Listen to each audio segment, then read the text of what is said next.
ఉమ్మడి వరంగల్ జిల్లాలో పుట్టగొడుగుల్లా పుట్టుకొస్తున్న corporate private స్కూళ్ల ఆగడాలకు అడ్డుకట్టపడడం లేదు. విద్యా సంస్థలను వ్యాపార దృక్పథంతో కాకుండా సామాజిక బాధ్యతతో నిర్వహించాలని చట్టాలు చెబుతున్నప్పటికీ అమలుకు నోచుకోవడం లేదు. విద్యార్థుల తల్లిదండ్రులను ఫీజుల పేరుతో నిలువు దోపిడీ చేస్తున్నాయి కార్పొరేట్ విద్యా సంస్థలు.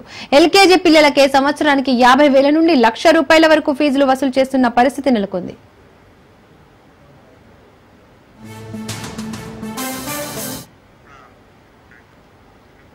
ప్రభుత్వ బడులను బలోపేతం చేయడానికి కృషి చేయాల్సిన విద్యాశాఖ అధికారులు మొద్దు నిద్ర వీడడం లేదు.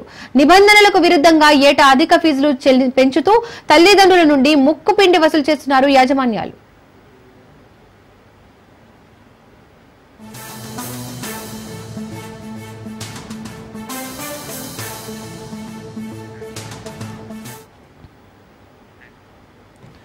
ఇక హనుమకొండ జిల్లాలో ప్రైవేట్ స్కూళ్ల ఫీజుల దోపిడీపై ఓ విద్యార్థి తండ్రి హైకోర్టును ఆశ్రయించారు. ఇప్పటికైనా విద్యాశాఖ అధికారులు మొద్దు నిద్ర వీడాలి. విద్యా హక్కు చట్టం నిబంధనలకు విరుద్ధంగా నడుస్తున్నటువంటి స్కూళ్లపై చర్యలు తీసుకోవాల్సిన అవసరం ఉంది. ప్రైవేట్ కార్పొరేట్ పాఠశాలల ఫీజుల దోపిడీ రోజు రోజుకు పెరిగిపోతుంది.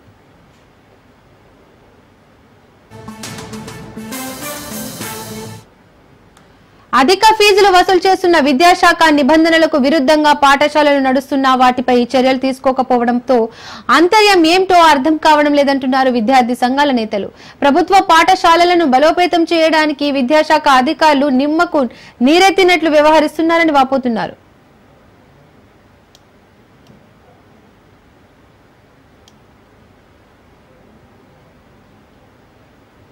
రాష్ట్రవ్యాప్తంగా ప్రైవేటు విద్యా సంస్థలు ఈరోజు చూసుకుంటే విచ్చలవిడిగా ఇష్టానుసారంగా ఏ జిల్లాలో పడితే ఆ జిల్లాలో కూడా ఈ యొక్క ప్రైవేటు ఫీజులే కానీ ప్రైవేటు రంగంలో ఉన్న విద్యా సంస్థలే కానీ విచ్చలవిడిగా పేదరికాన్ని మరి దోచుకుంటున్నాయి.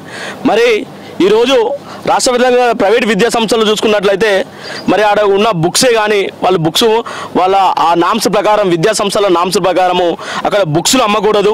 ఆ బుక్స్లో ఒక first class second class nursery చూసుకున్నట్లయితే ఒక్కొక్క బుక్స్లకు సంబంధించినది 10,000 నుండి 15,000 వరకు ఆ యొక్క విద్యా సంస్థలు వసూలు చేస్తున్నాయి. ఆ యొక్క నర్సరీ స్కూల్ విద్యా సంస్థలు మాత్రమే నర్సరీ స్కూళ్ళకు సంబంధించిన ఆ తరగతి మాత్రమే ఈరోజు 50,000 నుండి ₹1,00,000 వరకు మరి హైదరాబాద్లో ఉండడం జరిగింది. అదేవిధంగా పెద్ద పెద్ద సిటీలలో కూడా అదే విధంగా ఉండడం జరిగింది. తెలంగాణ రాష్ట్రంలో జూన్ 12న విద్యా సంస్థలు ప్రారంభమయ్యాయి. ఈ నేపథ్యంలో ప్రైవేట్ పాఠశాలలో కేవలం మధ్యతరగతి లాంటి కుటుంబాల పిల్లలే మాత్రమే ఈ ప్రైవేట్ స్కూళ్ళలో చదివిస్తూ ఉన్నారు. అదే ఆసరగా తీసుకున్న విద్యా సంస్థలు తల్లిదండ్రుల నుండి పుస్తకాల పేరు మీద, అలాగే యూనిఫామ్ పేర్ల మీద, టై బెల్ట్ ఇలా అనేక రకాల పేర్ల మీద తల్లిదండ్రుల నుండి డబ్బులు డిమాండ్ చేస్తూ ఉన్నారు. పుస్తకాలు చూసుకున్నట్టయితే పుస్తకాల మీద ఉన్న ఎంఆర్పి రేట్ కాకుండా వాళ్ళకు తోచినంత విచ్చలవిడిగా ఈ యొక్క అమౌంట్ను వాళ్ళు తీసుకుంటూ ఉన్నారు. అలాగే ప్రతి ఒక్క ప్రైవేట్ పాఠశాలలో కూడా కనీసం విద్యార్థులకు నాణ్యమైన వసతులు లేవు. వాళ్ళు కనీస వసతులు లేకుండా పాఠశాల నడిపిస్తూ ఉన్నారు. ఏఐఎస్ఎఫ్ ఆధ్వర్యంలో రాష్ట్ర వ్యాప్తంగా కూడా ప్రైవేటు విద్యా సంస్థలలో అధిక ఫీజులు నియంత్రించాలని, అదేవిధంగా ఫీజుల చట్టాన్ని అమలు చేయాలని చెప్పేసి మేము ఏఐఎస్ఎఫ్గా డిమాండ్ చేయడం జరుగుతూ ఉంది. ఈరోజు రాష్ట్ర వ్యాప్తంగా చూసుకుంటే కూడా విచ్చలవిడిగా ప్రైవేటు విద్యా సంస్థలలో ఫీజుల దోపిడీ అధికంగా ఉంది. ఎందుకంటే ఇష్టానుసారంగా బుక్స్ అని చెప్పేసి వ్యాన్ ఫీజులని, స్కూల్ ఫీజులని వగేరా ఇంకా అనేక ఫీజులు అని చెప్పేసి విచ్చలవిడిగా